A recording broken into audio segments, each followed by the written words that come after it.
Assalamualaikum warahmatullahi wabarakatuh. Halo anak-anakku yang terkasih, apakah sudah siap untuk belajar? Jika sudah, mari kita mulai pembelajaran hari ini. Pada kegiatan belajar kali ini, kompetensi dasar kita adalah kompetensi dasar 3.1, mengidentifikasi unsur-unsur teks berita, membanggakan dan memotivasi yang didengar dan dibaca.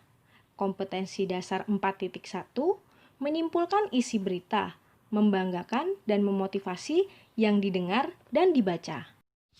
Berdasarkan kompetensi dasar tersebut, maka tujuan pembelajaran kita pada hari ini adalah kamu diharapkan mampu memahami pengertian berita, mampu mengidentifikasi unsur-unsur teks berita yang kamu dengar dan kamu baca, mampu menyimpulkan pokok-pokok isi berita yang didengar dan dibaca. Nah, sudah tahu ya pada hari ini kita akan mempelajari apa? Ya, pada hari ini kita akan mempelajari mengenai teks berita. Anak-anakku, apa yang terbayang jika kamu mendengar kata teks berita? Pasti kamu membayangkan koran, majalah, atau acara berita di televisi kan? Saat ini, teks berita dapat kalian dapatkan dengan mudah di mana saja. Tidak hanya di koran saja, kalian dapat dengan mudah mencarinya di portal berita atau di halaman web di internet. Namun, tahukah kamu apa itu sebenarnya teks berita?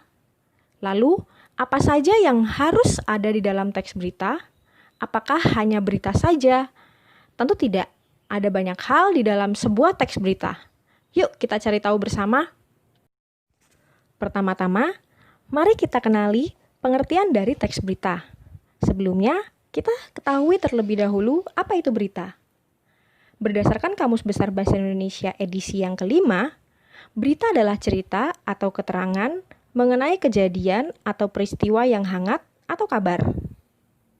Nah, teks berita sendiri memiliki pengertian teks yang berisi tentang segala peristiwa yang terjadi di dunia. Berdasarkan halaman kemendikbud.go.id, teks berita memiliki pengertian teks yang melaporkan kejadian, peristiwa, atau informasi mengenai sesuatu yang telah atau sedang terjadi. Teks berita memiliki bermacam ciri-ciri. Yang pertama, faktual. Faktual adalah suatu kejadian yang bersifat nyata, benar-benar terjadi, dan tidak terikat oleh waktu, baik kejadian itu terjadi saat ini atau di masa lalu.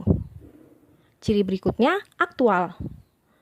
Aktual adalah suatu kejadian yang bersifat nyata dan benar-benar terjadi dan sedang hangat-hangatnya menjadi pembicaraan orang banyak, atau bersifat kekinian atau baru.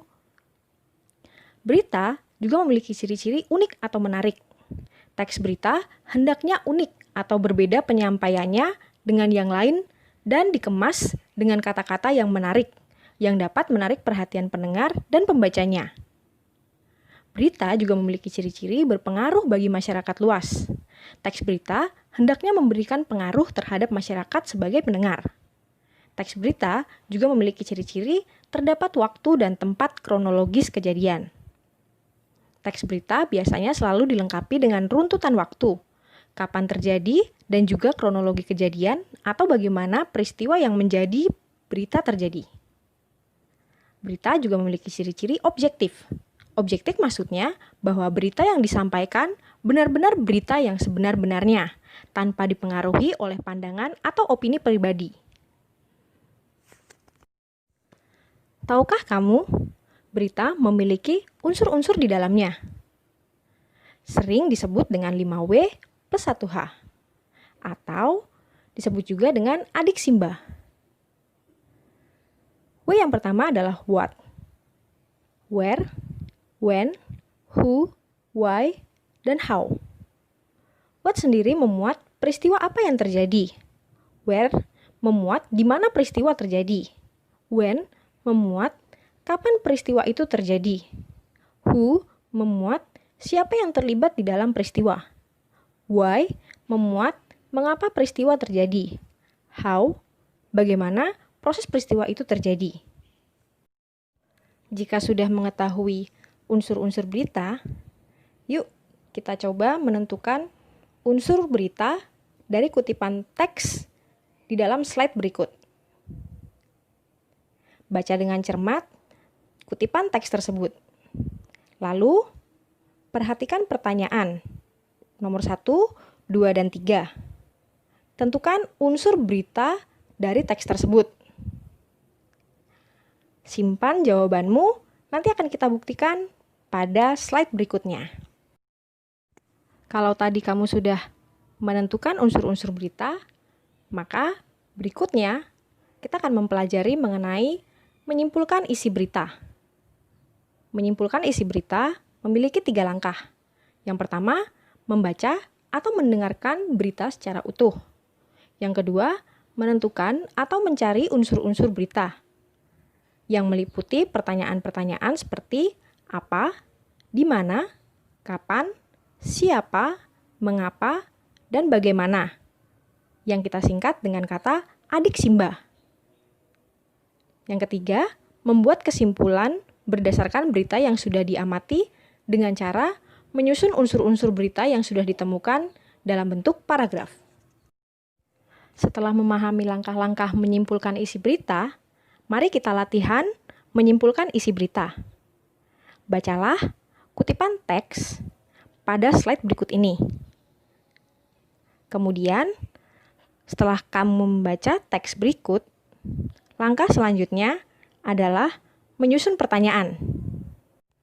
Pertanyaan-pertanyaan yang kamu susun hendaknya memuat unsur berita dari teks berita yang telah kamu baca. Contoh, perhatikan tabel berikut. Pertanyaan dalam tabel tersebut bertujuan mencari unsur-unsur berita. Pertanyaan-pertanyaan ini juga merupakan jawaban dari soal latihan pada slide sebelumnya, yaitu latihan menentukan unsur-unsur berita. Nah, setelah membuat daftar pertanyaan yang memuat unsur berita, susun unsur-unsur yang sudah kamu temukan dalam berita dalam sebuah paragraf. Langkah akhir menyimpulkan isi berita yaitu unsur berita yang sudah kamu temukan, kamu susun ke dalam sebuah paragraf. Nah, demikianlah langkah-langkah menyimpulkan isi berita. Demikian pembelajaran bahasa Indonesia kita pada hari ini. Kita akan berjumpa kembali pada pembelajaran selanjutnya. Sampai jumpa.